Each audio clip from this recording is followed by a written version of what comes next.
한국은 미국과 유럽 도움으로 겨우 살아남은 나라 아닌가요? 여기 독일의 유명한 전직 기자가 한국은 스스로 자신을 지키지도 못하는 후진국이라고 비판하고 있습니다. 그뿐만 아니라 한국은 스스로 제대로 하는 게 없어 강대국의 도움을 받아 겨우 살아남는다고 하는데 도대체 어떤 걸 보고 이런 주장을 하는 걸까요? 해당 사연 자세히 알아보도록 하겠습니다. 저는 독일에서 40년 동안 국방 기자로 일한 한스 슈미트입니다. 90년대 걸프전부터 최근 우크라이나 전쟁까지 다양한 전장을 누비며 각국의 국력을 자세히 분석한 국방 전문 기자입니다. 어느 화창한 날이었어요. 저는 모처럼 주말을 따뜻한 햇살을 발코니에서 즐기며 커피를 마시고 있었어요. 모처럼 즐기고 있는 여유였어요. 그런데 이 여유가 뜻밖의 사건에 의해 방해받을 줄은 전혀 몰랐어요. 손녀 안나가 거실에서 왔다 갔다 하며 편지를 흔드는 모습을 지켜봤어요. 긴 금발 머리가 매번 돌아설 때마다 휙휙 흔들리고 파란 눈은 기대감으로 반짝였죠. 저는 제가 제일 좋아하는 가죽 안락 의자에 앉아 있었고 옆에 있는 작은 탁자 위에 놓인 아침 커피는 점점 식어가고 있었어요. 할아버지 보세요. 제가 서울대학교 교환학생 프로그램에 합격했어요. 안나는 방 안을 가득 채울 만큼 들뜬 목소리로 말했어요. 믿겨지세요? 한국에서 1년 동안 공부하게 됐다고요. 저는 약간 찡그리며 거칠어진 손으로 의자 팔걸이를 꽉 잡았어요. 독일 군대와 방위 산업에 몸담은 지 40년이나 되었으니 여러 가지에 대해 강한 의견이 있는 편이죠. 그리고 한국도 그중 하나였어요. 안나, 왜 하필 한국이니? 저는 목소리를 가라앉히려 애쓰며 물었어요. 여기 독일에도 훌륭한 대학들이 많잖니? 해외에서 공부하고 싶다면 프랑스나 영국도 있지 않니? 안나는 걸음을 멈추고 제 앞에 놓인 소파에 앉더니 합격 통지서를 여전히 손에 쥔 채 말했어요. 할아버지가 생각하시는 그런 한국이 아니에요. 이제는 세계에서 가장 발전된 나라 중 하나라니까요. 저는 고개를 저으며 초창기 직업 생활에서 수많은 영상을 보며 겪은 기억들이 떠올랐어요. 내가 기억하는 한국은 자국을 방어할 힘조차 없었어. 한국전쟁 때는 16개국의 도움을 받아야 간신히 살아남을 수 있었지. 그때는 산업도 기술도 아무것도 없었잖니. 그건 70년도 넘은 일이라고요. 안나는 진지한 표정으로 몸을 앞으로 숙이며 말했어요. 세상이 엄청나게 변했어요. 한국이 지금은 스마트폰, 컴퓨터, 자동차 같은 걸 세계적으로 수출하는 나라라는 거 몰라요. 저는 손을 휘저으며 말을 가로막았어요. 안나, 너가 잘못 알고 있는 거야. 내가 알기로는 한국은 일본의 복제품만 만들 줄 알고 그것도 일본의 도움으로 겨우 만들어서 수출을 한다고 들었어. 주변 강국의 도움이 없으면 예전이나 지금이나 아무것도 못하는 나라라고. 안나는 폰을 꺼내들고 뭔가를 스크롤하기 시작했어요. 삼성이더군요. 조금 짜증이 났지만 그냥 넘겼죠. 사실 제가 조사해봤어요, 할아버지. 지금은 유럽 국가들도 한국 군사 장비를 많이 사고 있대요. 심지어 폴란드도 독일 탱크 대신 한국 탱크를 선택했어요. 선전일 뿐이야. 저는 투덜거렸지만 마음 한구석에 작은 의문이 생긴 건 사실이었어요. 폴란드는 항상 독일에 가까운 군사 동맹이었는데 왜 한국 장비를 선택했을까? 안나는 일어서서 제 정원을 내려다볼 수 있는 큰 창가로 다가갔어요. 아침 햇살이 그녀의 얼굴에 비치면서 결연한 표정이 더 두드러져 보였죠. 이거 받아들이기 힘드시다는 거 알아요. 그녀가 조용히 말했어요. 할아버지의 전 인생이 독일의 군사 우위에 바탕을 둔 거잖아요. 하지만 이제 세상이 많이 달라졌어요. 한국은 할아버지가 기억하시던 약한 나라가 아니에요. 저는 창가에 서 있는 자신감 넘치는 손녀를 보면서 젊었을 때의 제 모습이 떠올랐어요. 저도 그 나이 땐 꿈이 많았고 기존 사고방식을 깨고 싶어 했으니까요. 하지만 제 불안감은 쉽게 떨칠 수가 없었어요. 그건 단순히 군사력이 문제가 아니란다. 저는 한결 부드러운 목소리로 말했어요. 안나야, 할아버지가 걱정하는 건 내 안전이야. 집에서 이렇게 멀리 떨어져 있고 완전히 다른 문화권에서 어떻게 지낼 수 있을지 걱정돼. 안나는 따뜻하게 웃으며 제게 돌아섰어요. 한국은 지금 세계에서 가장 안전한 나라 중 하나예요. 엄청난 기술력에 효율적인 대중교통 시스템도 있고 의료 서비스도 우리보다 훨씬 좋은 점이 많다니까요. 그리고 저 한국어 공부한 지 벌써 2년 됐어요. 저는 깜짝 놀라며 물었죠. 2년이라고? 왜 지금까지 말 안 했니? 할아버지가 이렇게 나올까 봐서요. 안나는 솔직하게 대답하며 제 의자 팔걸이에 앉았어요. 하지만 할아버지, 이건 제 꿈이에요. 아무것도 없던 나라가 어떻게 세계적인 리더가 됐는지 직접 알아보고 싶어요. 열린 마음으로 봐주실 수 있으세요? 저는 그녀의 희망에 찬 얼굴을 보며 조금씩 마음이 누그러지는 걸 느꼈어요. 어쩌면 제가 너무 완고하게 생각했던 건지도 모르죠. 제 군 생활 이후로 세상은 정말 많이 변했으니까요. 생각해볼게, 결국 그렇게 말했어요. 하지만 내가 현대 한국에 대해 좀 더 알아야겠다. 내가 배운 것 좀 보여줘. 안나는 안도와 설렘이 섞인 얼굴로 환하게 웃으며 저를 꼭 껴안았어요. 그 바람에 제가 깜빡 잊고 있던 커피가 거의 쏟아질 뻔했죠. 고마워요, 할아버지. 정말 후회하지 않으실 거예요. 보여드릴 게 많다니까요. 안나가 노트북을 꺼내 프레젠테이션을 준비하는 걸 보면서 저는 문득 이런 생각이 들었어요.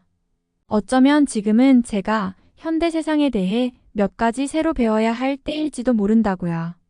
저는 좋아하는 안락 의자에 앉아 팔짱을 단단히 끼고 있었어요. 저녁 뉴스가 TV에서 흘러나오고 있었지만 제 머릿속은 여전히 아까 안나와 나눴던 말다툼에 가 있었죠. 한국에서 공부하겠다는 그녀의 계획 말이에요. 제 손녀가 독일의 훌륭한 대학들을 두고 한국을 선택하다니 도저히 이해가 안 됐어요. 할아버지, 이거 같이 봐요. 안나가 부드럽게 말하며 제 옆 소파에 앉았어요. 그녀는 제가 평소 즐겨보던 방위산업 뉴스 채널로 돌려놨더라고요. 저는 그저 투덜거리며 가만히 있었어요. 적어도 아까 했던 논쟁보다는 나을 것 같았거든요. 뉴스 앵커의 목소리가 방 안을 채웠어요. 국제방위산업에서 속보입니다. 한국의 군사기술이 여러 주요 분야에서 독일의 기술을 넘어섰다는 소식입니다. 저는 자세를 바로잡고 앉았어요. 이게 무슨 소리인가 싶었죠. 하지만 프로그램이 계속될수록 제 확신이 조금씩 흔들리기 시작했어요. TV에는 한국의 최신 군사 장비가 선명하게 찍힌 영상이 나왔어요. K 전차가 울퉁불퉁한 지형을 매끄럽게 지나가는 모습이었어요. 그 첨단 서스펜션이 덜컹거리는 길을 독일 전차들보다 훨씬 잘 넘고 있었어요. 목표 추적 시스템은 여러 대상을 동시에 추적하더군요. 독일 전차가 그렇게까지 잘 해내진 못했거든요. 저거 좀 봐요, 할아버지, 안나가 가리키며 말했어요. K 전차는 NATO 시스템과도 완벽하게 호환돼요. 마치 우리 장비랑 같은 언어를 쓰는 것처럼요. 저는 앞으로 몸을 기울이며 화면을 응시했어요. 리포터는 K9 썬더 자주포 이야기를 이어갔어요. 한국의 자주포가 독일의 판처하우비체 2000과 나란히 비교되었는데 제가 항상 최고라고 생각했던 장비였거든요. 하지만 한국 자주포는 얼어붙은 노르웨이 겨울이든 습한 폴란드 여름이든 상관없이 완벽하게 작동하고 있었어요. 데이터는 거짓말을 하지 않더라고요. 독일 장비보다 뛰어난 성능을 보여줬어요. 알고 있었어요. 안나가 휴대폰을 보며 덧붙였어요. 폴란드랑 노르웨이도 독일 장비 대신 한국 장비를 사기로 했대요. 더 신뢰성이 높고 경제적이라나 봐요. 저는 입이 바싹 말랐어요. 이건 제가 신입 기자 시절에 기억하던 한국이 아니었거든요. 프로그램은 계속됐고 한국의 현대적인 공장에서 로봇들이 군사 장비를 조립하는 모습이 나왔어요.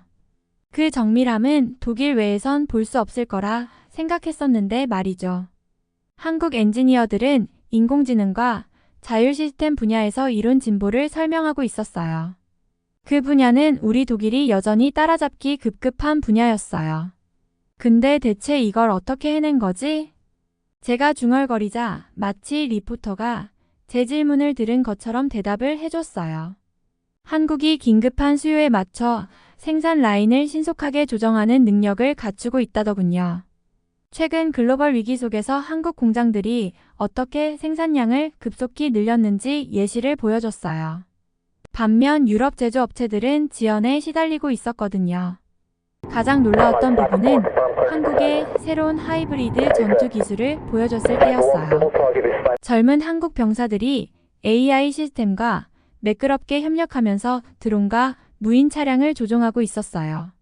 그 정밀함, 속도, 통합력 제가 방위 산업에서 일하면서 봐왔던 그 어떤 시스템보다 뛰어나 보였어요. 안나가 제 팔을 가만히 만졌어요. 많이 변했네요. 그렇죠, 할아버지? 저는 천천히 고개를 끄덕였어요. 방금 본 내용을 소화하기 바빴거든요.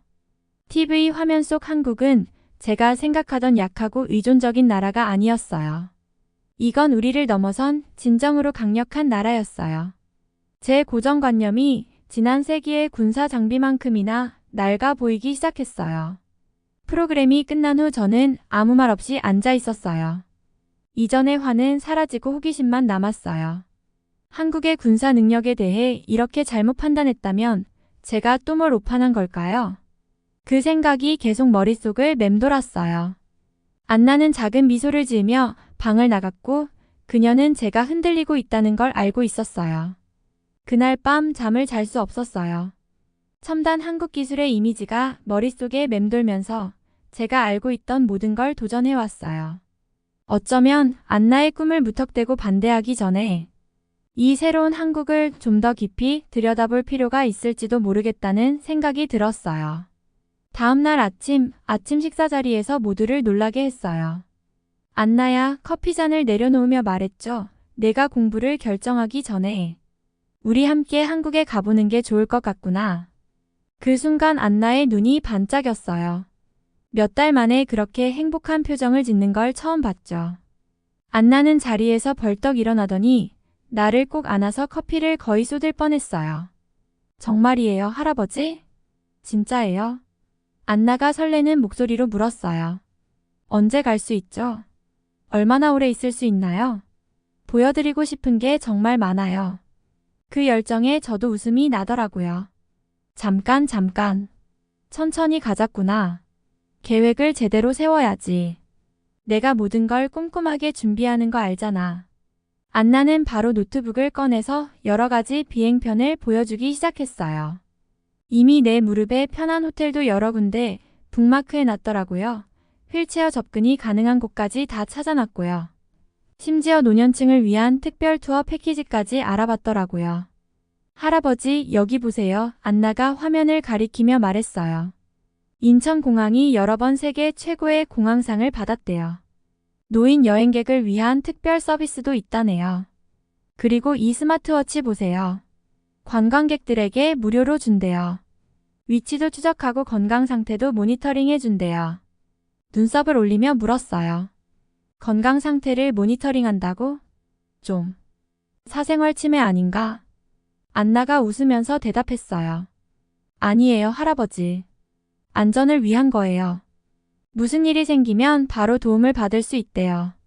그리고 이 번역 장치들 좀 보세요. 한국어 못해도 걱정 안 하셔도 돼요. 며칠 동안 우리는 함께 여행 계획을 세웠어요. 안나의 흥분이 전염되었는지 저도 점점 더 관심이 생기더라고요. 서울의 현대적인 건축물, 아름다운 궁궐, 첨단 지하철 사진들을 보면서 마음이 설렜어요. 안나는 한국 길거리 음식을 보여주기도 했는데 독일 음식이 더 맛있다고 우기면서도 고기 굽는 장면이나 팔팔 끓는 국물을 보니 입에 침이 고이더라고요. 어느 날 저녁 일정을 검토하던 중 안나에게 말했어요. 내가 제일 놀란 게 뭔지 아니? 내가 군사학교 다닐 때 처음 한국에 대해 배웠을 때랑 너무 다르더라. 그때는 전쟁으로 황폐해져서 보호가 필요한 나라로만 생각했거든. 그런데 이제는 우리 동맹국들에게 첨단 무기를 팔고 있잖아. 안나가 고개를 끄덕이며 말했어요. 그래서 할아버지가 직접 눈으로 보셔야 한다니까요. 책이나 옛 기억으로는 지금의 한국을 알 수 없어요. 서울에서의 그 화창한 오후를 절대 잊을 수 없을 거예요. 할아버지랑 저는 강남의 번화가를 걷고 있었는데 도시의 풍경과 소리를 느끼며 둘러보고 있었죠. 인도에는 직장으로 바삐 오가는 사람들로 가득 찼고 근처 빵집에서 나는 갓 구운 빵 냄새가 공기를 채우고 있었어요. 머리 위로는 디지털 광고판들이 다채로운 광고를 번쩍이며 지나가고 거리엔 버스킹하는 음악가들의 소리도 들렸어요. 할아버지는 아침부터 기분이 무척 좋으셨어요. 거리도 얼마나 깨끗한지, 사람들이 신호를 얼마나 질서 있게 기다리는지 계속해서 감탄하시면서 저에게 보여주셨죠. 안나라고 하시며 잠시 숨을 고르셨어요. 내가 생각했던 것과는 완전히 다르구나. 그런데 뭔가 이상했어요. 할아버지 얼굴이 창백해졌고 숨도 평소보다 가쁘게 쉬고 계셨어요. 제가 괜찮으신지 물어볼 새도 없이 갑자기 무릎이 풀리셨어요. 할아버지. 제가 소리치며 그분을 붙잡으려 했어요. 겨우 부축해서 그대로 바닥에 쓰러지시지 않도록 천천히 내려앉게 도왔어요. 심장이 막 쿵쾅거리기 시작했죠. 순식간에 여러 가지가 동시에 일어났어요. 공항에서 받은 스마트워치가 갑자기 삑삑거리며 긴급한 소리를 냈어요. 화면에 빨간 불이 번쩍였고 차분한 목소리로 한국어와 독일어로 긴급 상황입니다. 의료 지원이 필요합니다. 위치 추적이 활성화되었습니다. 라고 안내했어요. 주변 사람들이 도와주려고 다가왔어요. 한 젊은 직장인은 물병을 가져다 줬고 한 한국 할머니는 할아버지 손을 다정하게 잡고 조용히 한국어로 말씀하셨어요. 비록 말을 알아들을 수는 없었지만 그분의 상냥한 목소리와 걱정 어린 눈빛에서 따뜻함이 전해졌어요. 저는 이 낯선 나라에서 무척 두렵고 무력하게 느꼈지만 오래 혼자 있지는 않았어요. 휴대폰 시계를 초조하게 확인해 보니 3분도 채 지나지 않아 사이렌 소리가 들렸어요. 사람들이 양옆으로 비켜주자 형광 노란색 유니폼을 입은 구급대원 두 분이 장비를 들고 우리에게 달려왔어요. 그 다음 순간들은 저를 깜짝 놀라게 했어요. 구급대원들이 투명한 스마트 안경을 착용하고 있었는데 할아버지의 스마트워치에서 보내진 의료 정보가 그 안경에 표시되고 있었어요. 한 명은 유니폼에 달린 AI 번역기를 통해 완벽한 독일어로 말을 걸었어요. 관광 스마트워치로 기본 건강 데이터를 확인했습니다. 라며 할아버지의 생체 신호를 체크하면서 설명하더라고요. 혈압이 높고 심장 리듬이 불규칙합니다. 예전에 심장 문제를 앓으신 적이 있으신가요? 저는 놀라며 고개를 끄덕였어요. 네, 2년 전에 작은 심장마비를 겪으셨어요. 구급대원들은 신속하고 능숙하게 움직였어요. 할아버지 가슴에 작은 센서들을 부착해서 실시간 데이터를 병원으로 전송하기 시작했어요. 장비 중 하나에서 홀로그램 디스플레이가 떠오르면서 할아버지의 심장 리듬이 공중에 나타났어요. 다른 구급대원은 이미 인근 병원과 연락을 취하며 적합한 전문의가 있는 시설을 빠르게 찾고 있었어요. 할아버지를 들것에 눕혔는데 들것이 알아서 몸에 맞게 조정되는 것 같았어요. 저는 할아버지 옆에 앉아서 손을 꼭 잡고 있었어요. 할아버지 눈에 담긴 두려움이 점점 사라지고 투여한 약 덕분인지 표정이 한결 편안해졌어요. 통역 이어피스를 통해 구급대원들이 하는 말을 다 이해할 수 있었던 할아버지가 저를 보며 미소를 지으시며 안나 이런 건 처음 본다. 이렇게 나쁜 순간에도 한국이 얼마나 발전했는지 배우고 있구나. 라고 속삭이셨어요. 구급차의 AI 시스템은 이동 중에도 할아버지의 의료 데이터를 병원에 계속 보내고 있었어요. 우리가 다가가면 교통신호가 자동으로 초록불로 바뀌어서 길이 열렸고 디지털 도로 표지판이 다른 운전자들에게 우리 접근을 경고해줬어요. 병원에 도착했을 때 응급실 입구에는 이미 팀이 대기하고 있었어요. 저는 대기실로 안내받았는데 그곳은 차분하고 조용했으며 부드러운 음악과 함께 벽이 은은하게 색을 바꾸고 있었어요. 할아버지가 쓰러진 이후 처음으로 마음이 놓였어요. 저희는 정말 세계 최고의 의료진 손에 있었던 거죠. 병원을 나선 후 한국을 새로운 시선으로 바라보게 됐어요. 하루하루가 이전에 제가 믿고 있던 한국에 대한 고정관념을 깨는 놀라움의 연속이었어요. 아침마다 안나와 함께 산책을 나가면서 새로운 것들을 발견하는 여정이 시작됐죠. 할아버지, 저기 보세요. 안나가 커피숍을 가리키며 말했어요. 학생들이 음료를 사러 가면서도 노트북을 테이블에 그냥 놔두더라고요. 여기서는 도난 걱정을 안 하는 것 같아요. 처음엔 믿기지 않았어요. 독일에서는 소지품을 이렇게 두고 가는 건 상상도 못할 일이었으니까요. 그런데 매일같이 그런 믿음의 모습을 여기저기서 보게 됐어요. 사람들이 휴대폰을 테이블에 놓아두고 자리를 맡아두거나 의자에 가방을 걸어두고 음식을 주문하러 가고 어린 아이들이 공공장소에서 안전하게 노는 모습들이 익숙해졌죠. 기술도 놀라웠어요.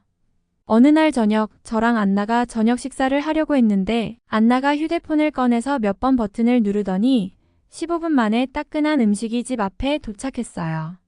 배달원이 마치 마법처럼 등장해서 한국식 바비큐부터 신선한 과일까지 다 갖다 주더라고요. 독일에서는 이런 빠른 배달은 불가능하거나 엄청 비싸거든요. 하지만 여기선 그저 일상의 일부였어요. 지하철 시스템도 정말 감탄스러웠어요. 깨끗하고 조용하며 항상 정시에 도착했고 무료 와이파이도 완벽하게 작동했어요.